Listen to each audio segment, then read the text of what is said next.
African Parks, c'était une petite organisation qui est née en fait un peu de la crise de la conservation en Afrique. C'est-à-dire qu'on s'est aperçu que tout le patrimoine naturel africain était sous de grandes pressions. Une des vraies questions, ça a été de voir qu'en fait, ce qui manquait en Afrique, c'est une réelle gestion des aires protégées, un vrai management. Donc African Parks a voulu vraiment se spécialiser dans le management et dans la prise de responsabilité de la gestion des aires protégées.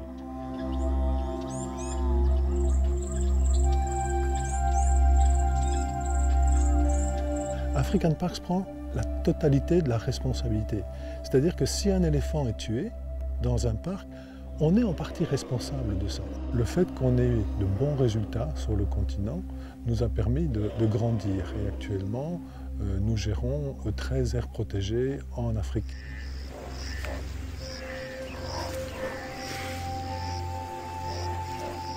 Ce choix s'est fait sur un constat. Le constat que quand nous sommes arrivés aux affaires, ce parc était en souffrance de gestion, en souffrance de conservation, en souffrance de management et que ce patrimoine précieux, je rappelle que c'est quand même la dernière grande réserve animalière d'Afrique de l'Ouest, était en train de mourir à petit feu. Donc le chef de l'État m'a demandé d'aller voir comment ça se passe ailleurs, quels sont ceux qui ont cette expertise-là, notamment en Afrique de l'Est ou en Afrique du Sud. Et c'est ainsi que lors d'une visite au Rwanda, j'ai découvert que l'ONG African Park Network, qui au lendemain du génocide a permis la revitalisation et la régénération de ce parc animalier. Aussitôt, le contact a été pris avec eux, ils sont venus et nous avons donc pu trouver un accord pour qu'ils puissent nous accompagner dans la revitalisation, la renaissance du parc de la Pendjari, pour d'abord en faire un outil de conservation de faune et de flore, et ensuite évidemment un outil touristique.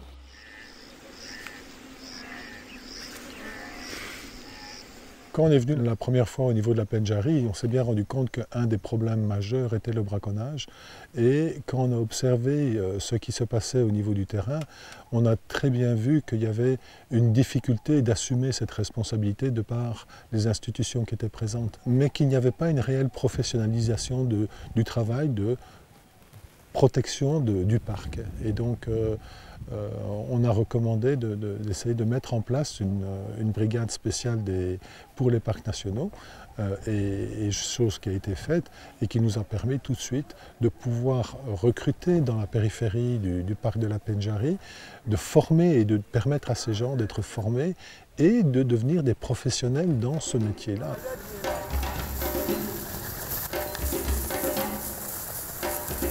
Le recrutement des rangers a été fait à travers un décret spécial qui a créé la brigade spéciale pour la sauvegarde de la Pendjari.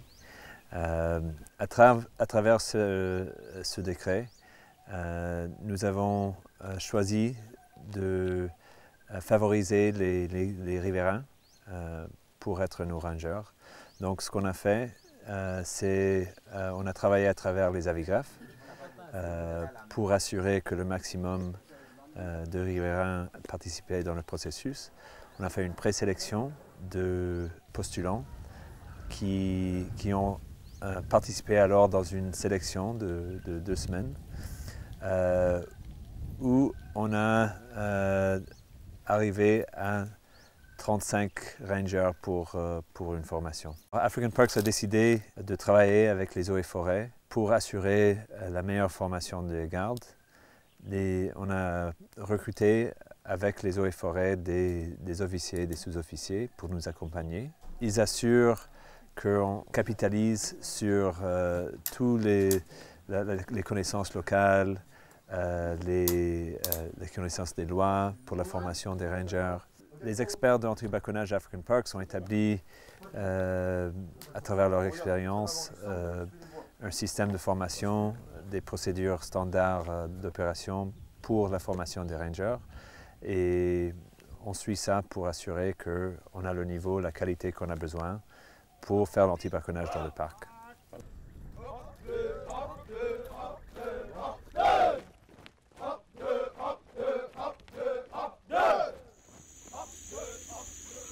Nous avons voulu gérer le parc à partir du parc même.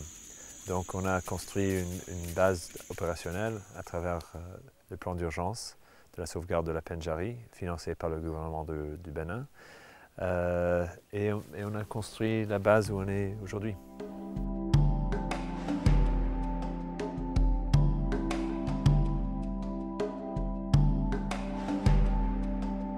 Depuis des années, le parc était géré de la ville de Tangueta, qui est, disons, à la limite du parc national. Et quand African Parks est venu, on a jugé que pour permettre de mieux gérer le parc et assurer sa protection, il faut travailler dans le parc, être vraiment présent. Et c'est pourquoi on a décidé de construire la base opérationnelle au milieu, au cœur du parc, pour pouvoir la bonne protection et assurer la présence. La base doit servir comme la base de toutes les opérations de terrain de African Parks et de nouvelle gestion du parc. Zone boisée.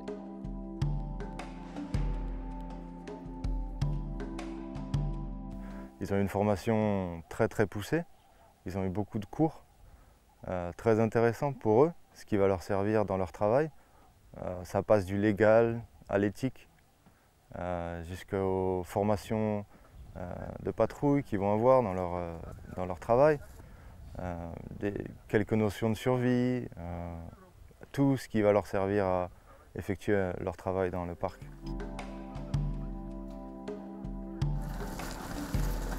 C'est un travail long et difficile. Il y a beaucoup d'épreuves qu'ils vont devoir surmonter. Ça ne va pas être facile, c'est un travail qui est épuisant. Donc ils vont devoir avoir une motivation et une discipline très haute. Ce n'est pas un travail facile qu'ils vont faire, mais je sais qu'ils ont la motivation pour le faire et j'espère qu'ils vont continuer comme ça.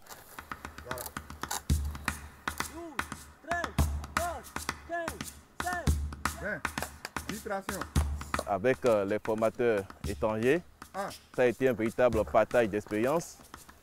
Et nous avons veillé à ce que leur enseignement cadre avec nos réalités sur le plan national. Et tout ensemble, nous avons tout fait pour donner la meilleure formation possible à nos rangers dans le travail qu'ils auront à accomplir.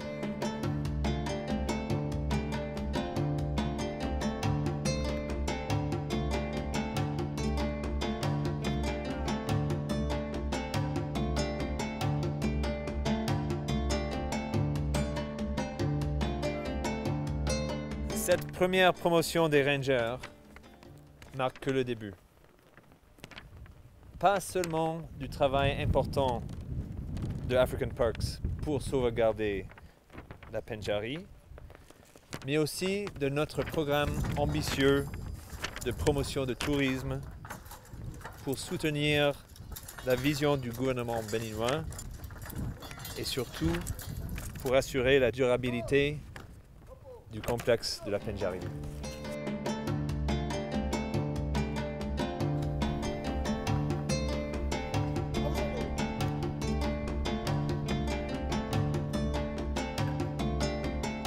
Nous vous promettons que d'ici les années à venir, le braconnage serait à 0% dans le parc national. Nous allons déployer toutes nos forces et capacités pour y arriver. Il faut noter que ça a été du nouveau pour la région parce qu'on n'a pas connu cet engouement au cours d'un recrutement des jeunes riverains pour la conservation, pour la gestion du parc. Je pense que ça montre la maturité de la population et la volonté déterminée de celle-ci à vraiment participer à la conservation, à la préservation du parc Pendjari. Les choses ont changé. Et le premier changement est intervenu avec la toute première promotion des rangers que nous avons mis en activité depuis le 11 décembre dernier. Je crois qu'avec ceux-là, les missions ne sont pas les mêmes. Sinon qu'en temps, nous avons des postes fixes où nous installons des bivouacs pour la surveillance du parc, pour les opérations du parc. Mais aujourd'hui, ce n'est plus le cas. c'est des gens qui sont de façon permanente en mouvement, ce qui permet réellement de fouiller tous les points sensibles du parc et en temps réel.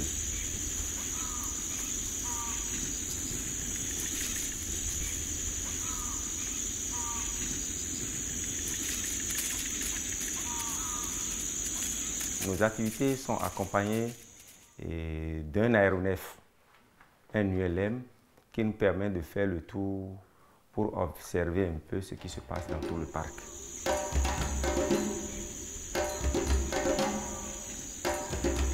Quand nous parlons du braconnage, le Béninois Nanda ne va pas percevoir un peu ce que nous voulions dire par là.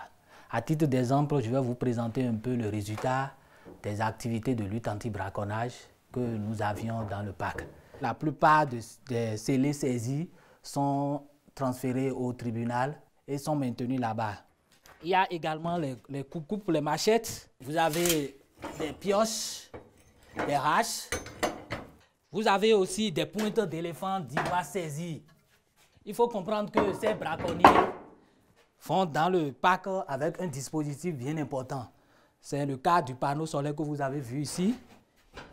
Ça, c'est un dispositif qu'ils installent parce qu'ils séjournent longtemps à l'intérieur du parc. Ça leur permet de charger leur portable et puis d'avoir de la lumière également. Et les pièges que vous voyez ici,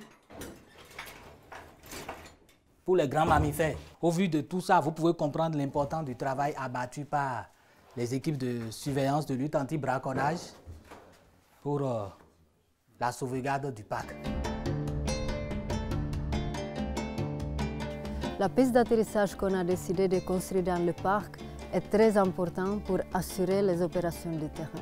Donc d'abord la logistique, mais surtout la surveillance du parc. Le ULM est de fabrication tchèque. Il a été monté en Afrique du Sud. Les essais ont été faits préalablement en Afrique du Sud. Ensuite, l'Afrique du Sud l'a mis en container, a envoyé le container à Nititango, qui se trouve à quelques kilomètres d'ici, de la Penjari.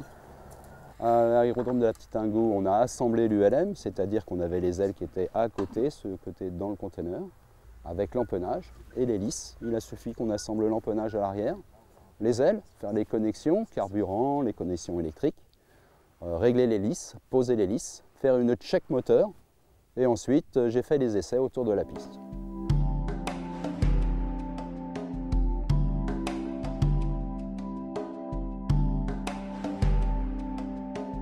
C'était parfait, hein. On a bien révisé l'appareil avant de voler.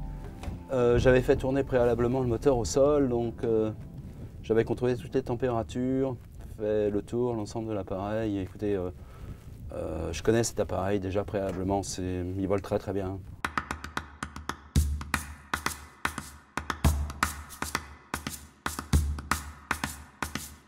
La salle d'opération est fonctionnelle 24 heures par 365 jours par an. Il y a toujours quelqu'un qui est en travail, qui suit ce qui se passe dans le parc. Il suit ça comment? Pendant 3 chaînes de communication. Le premier, c'est la connexion satellite, qui nous permet aussi d'être en contact avec le monde entier. La deuxième, c'est la communication avec ce qu'on appelle trackers. Celui communique directement par satellite avec notre ordinateur ici, qui est connecté au Internet.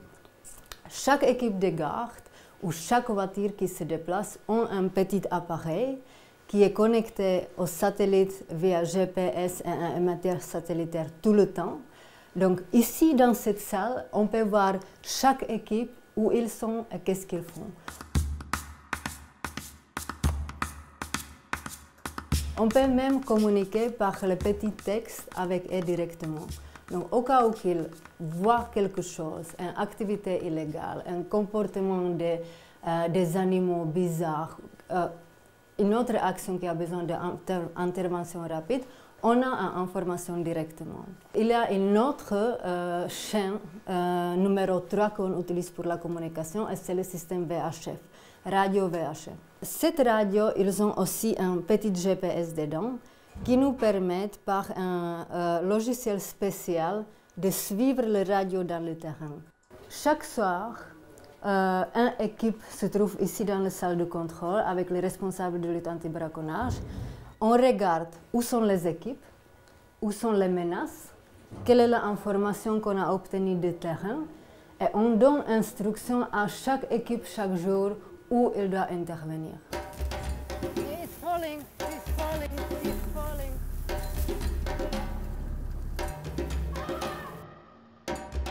Jusqu'à que je dis rien.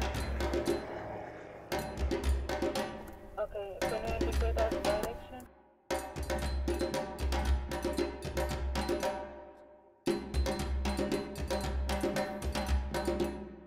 This is the dart we use. Dart them into some good muscle, usually on the hindquarters, the hind leg. Occasionally we'll dart in the front leg or the back. It takes about 5, 6, 7 minutes for the elephant to become immobilized, to go down. We usually lose sight of it, and it has to be followed by the plane in the air. So the observer and the pilot are following the elephant, seeing where it goes down, telling us where to go, and also the ground crew with the vehicles where to go. We have to approach with care. The position of the elephant is important. It's best for us if it's lying on its side. If it's lying on its chest, on its sternum, the breathing can be a problem, so we like it lying on its side. If it's not on its side, we tend to push it on its side. Obviously making sure that the lower eye is not in thorns, making sure that the trunk is not blocked under the tusk or under the leg or the body. Breathing is the most important thing. I'll often give a drug which will improve the breathing. And once we're comfortable, the breathing is good, the animal is stable, then we can continue with the procedure to collar the elephant. The tricky thing is to actually get the collar underneath the neck of the elephant. So we put push a piece of reinforcing steel underneath the neck of the elephant, attach the collar to it, and pull the collar through, and then start attaching. C'est bon, ça, c'est bon. On met le lot pour refroidir un peu le corps. Parce qu'elle dort, on est au soleil, il fait quand même un peu chaud, donc c'est pour essayer de refroidir le corps. Plus important est suivre la respiration. Disons, on a endormi un animal, c'est comme avec personne à l'hôpital sous anesthésie, il faut le suivre, il faut suivre ses fonctions. S'il cesse de respirer, il va mourir comme un homme.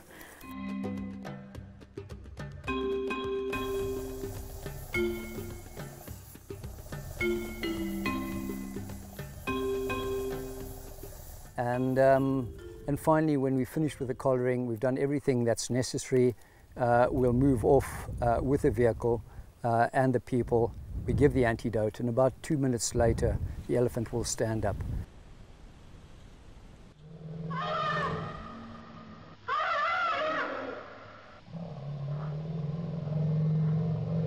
On reçoit par satellite une position pour chaque éléphant avec le collier. Donc chaque 6 heures, on a une position. Maintenant, si on voit que l'éléphant a quitté dans la zone non protégée, on doit avertir nos collaborateurs ou on envoie notre équipe pour vérifier leur état. Si on trouve que l'éléphant n'a pas bougé, il y a quelque chose qui n'est pas normal. Donc encore une fois, il faut aller vérifier ou par moyen pédestre ou envoyer un avion qui peut repérer le troupeau et l'éléphant avec le balise et vérifier s'il va bien ou non. Au cas pire, si l'éléphant ne bouge pas, ça veut dire qu'il est mort, il peut être braconné. Mais ça peut aussi arriver que peut-être il était debout sous les arbres trop longtemps ou le bout de l'eau, parfois quand ça vient sur le collier, parfois ça peut un peu interrompre la transmission.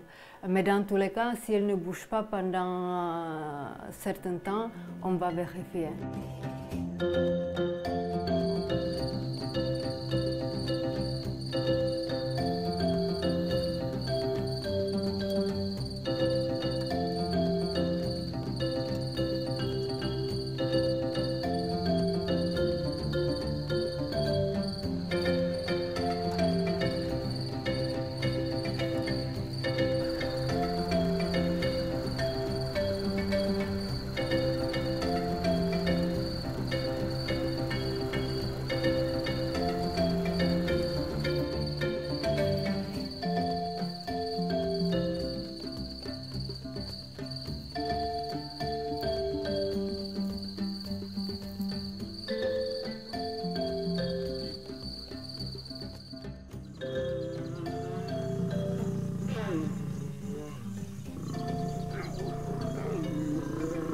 a eu vraiment une grosse opportunité ici à la Pendjari avec la culture de la cogestion qu'il y avait quand on est arrivé. Et on veut vraiment capitaliser sur ça. Donc les avigrefs sont un partenaire très important. Mais notre stratégie sur la périphérie est vraiment basée sur le fait qu'il faut vraiment que les riverains bénéficient au maximum du parc. Depuis début 2017, on a collaboré ensemble avec le nouveau partenaire qui est African Park Network. Et on a fait des sensibilisations et nous ont responsabilisés à faire les sensibilisations dans les villages. Aujourd'hui, nous avons eu des éléments de la population qui participent à la surveillance avec eux. Et nous avons aussi eu la chance que nos enfants, nos élèves qui visitent le parc, je pense que c'est une grande opportunité que nous avons gagnée.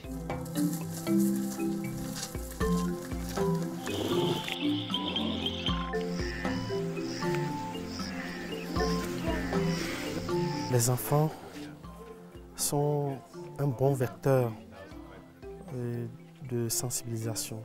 À travers les enfants, nous pouvons toucher aussi bien eux, les enfants, que les adultes. Et si eux, ils sont convaincus, on a des chances que dans le futur, ils ne vont pas être des braconniers, ils vont même s'engager à le protéger, ce parc-là.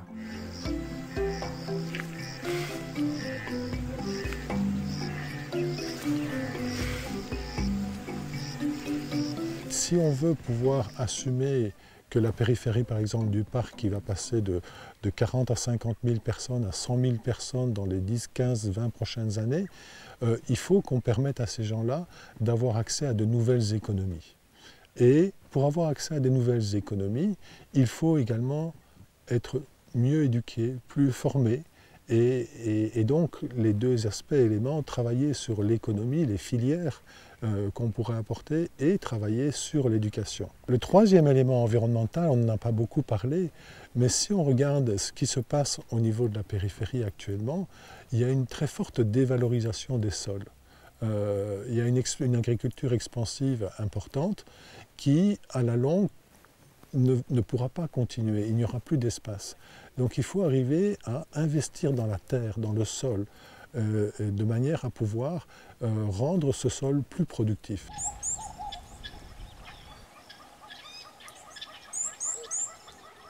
Pour African Parks, le tourisme est très important, surtout pour assurer la durabilité économique du parc.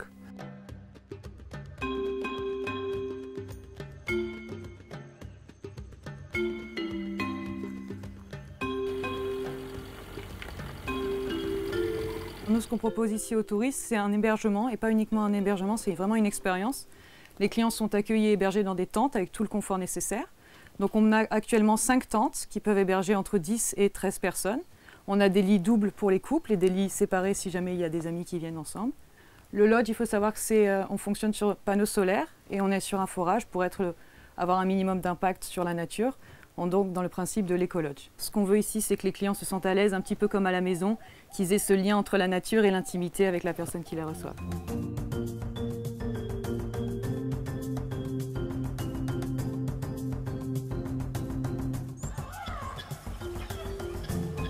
Il y a une certaine notion sur le nombre de certaines espèces, mais pour African Parks, pour établir une base d'où on commençait, on planifie de faire un recensement aérien total de tout le complexe Pendjari en avril-mai 2018.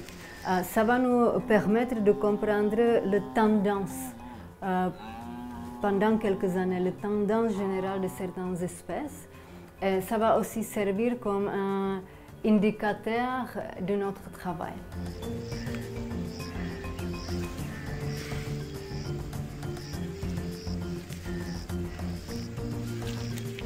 Il y avait un enjeu de préserver notre biosphère tout en créant, et ça c'est très important, des valeurs ajoutées, des revenus aux populations environnantes.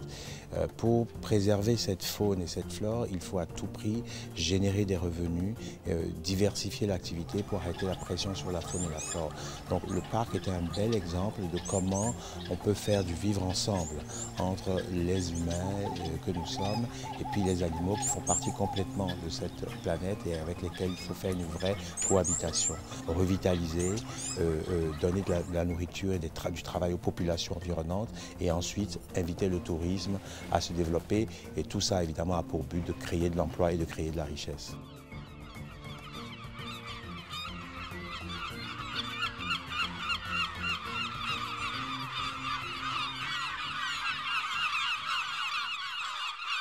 Dans les 10 prochaines années, je vais donner un ordre de temps, on voudrait essayer d'arriver à doubler les populations animales. Si on peut montrer qu'en Afrique actuellement, on a des populations animales qui sont en croissance, ça va intéresser beaucoup d'investisseurs dans le domaine du tourisme, ça va permettre de donner confiance. La deuxième chose, c'est qu'on voudrait également augmenter de manière considérable le tourisme, c'est-à-dire qu'on voudrait qu'au moins 50% des revenus du parc puissent couvrir le fonctionnement, les coûts de fonctionnement du parc. La troisième chose, c'est vraiment d'intégrer le parc dans l'économie de la région.